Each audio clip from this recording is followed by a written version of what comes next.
Quem são os nefilins descritos na Bíblia? Em Gênesis capítulo 6, a palavra de Deus fala, antes do dilúvio, que os filhos de Deus viram que as filhas dos homens eram belas e eles escolheram e tomaram para si mulheres. Na sequência do texto fala que nasceram dessa relação dos filhos de Deus com os filhos dos homens, homens de grande estatura, gigantes, poderosos e de renome, chamado de nefilins, que pode ter um significado de nascido da terra, ou caído, ou até mesmo de gigantes. Esses nefilins foram frutos do relacionamento dos filhos de Deus com os filhos dos homens. Existem duas interpretações. A primeira, que é muito bem aceita, é a natural, que os filhos de Deus são os descendentes de Sete. Sete é o nome de um dos filhos de Adão e Eva. A palavra de Deus fala que Sete gerou Enos, e a partir de Enos começou a invocar o nome do Senhor na terra. Antes disso, você tem um paralelo da descendência de Caim, que foram homens que construíram coisas, cidades, armamento e instrumentos.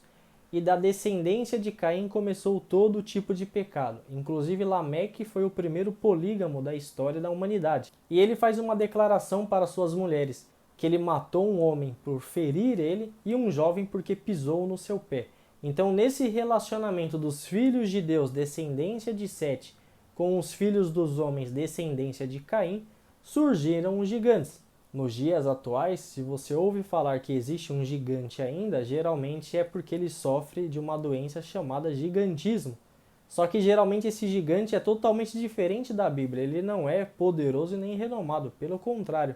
Geralmente uma pessoa com gigantismo tem muita limitação. E não é comum você ver um relacionamento de pessoas que são cristãs, filhos de Deus, com pessoas descrentes, nascendo gigante. Isso não acontece. Uma outra linha de interpretação no meio cristão, os filhos de Deus seriam anjos caídos em forma humana e os filhos dos homens, a própria humanidade. Tanto é que Deus ele chamava de filho apenas Adão, que ele criou, e Jesus Cristo, que é o próprio Deus que se fez carne e habitou entre nós. Hoje os cristãos são chamados de filhos de Deus através e por causa de Jesus. Antes disso, você falar que era filho de Deus era uma blasfêmia, principalmente para os judeus. Lembra quando Jesus ele falava que ele era o filho de Deus? Os judeus em várias oportunidades queriam apedrejar Jesus, mas no cristianismo hoje é muito bem aceito esse termo. Filho de Deus era Adão, Jesus Cristo e alguns anjos eram chamados. Tanto é que no livro de Jó cita que os filhos de Deus vieram à presença de Deus e Satanás no meio deles. Ou seja, estavam falando de anjos. E para não ficar dúvidas, temos também no Novo Testamento, que foi escrito por Judas Tadeu, é um capítulo apenas, ele fala que aos anjos que não guardaram a sua posição e se envolveram no mesmo pecado de Sodoma e Gomorra, de imoralidade sexual, seguindo outra carne, foram reservados em cadeias eternas. O texto diz que alguns anjos abandonaram a sua posição e seguiram outra carne, outra espécie. E é interessante o exemplo de Sodoma e Gomorra. Antes da cidade ser destruída, Deus ele enviou 2 anjos àquela cidade para tirar Ló, que era sobrinho de Abraão, e a família de Ló. Quando esses 2 anjos chegaram à cidade, em alguns momentos da Bíblia, esses 2 anjos são tratados como 2 homens. Inclusive, os cidadãos de Sodoma e Gomorra foram até a casa de Ló e trataram aqueles 2 anjos como 2 homens.